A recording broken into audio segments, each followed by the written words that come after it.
Ibarat kopi,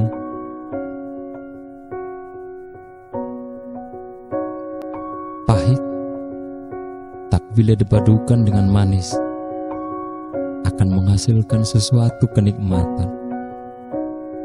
Manisnya seperti apa, kita yang akan racik.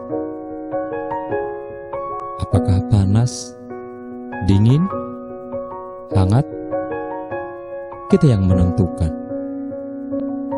Tambahin gulanya apabila terlalu pahit.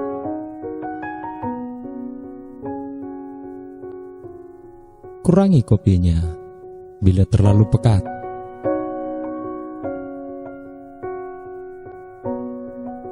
Kitalah yang lebih tahu seperti apa enaknya buat kita.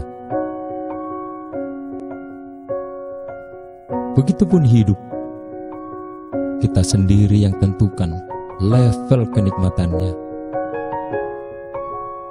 Tambahkan doa dan sabar agar pahitnya tidak terasa menyakitkan. Banyak bersyukur supaya manisnya tidak menghanyutkan hati. Selalulah berdoa agar hidup tak berbalut nyeri.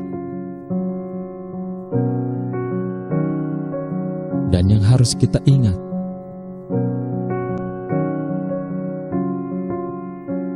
nikmatnya hidup ketika Tuhan memberkati.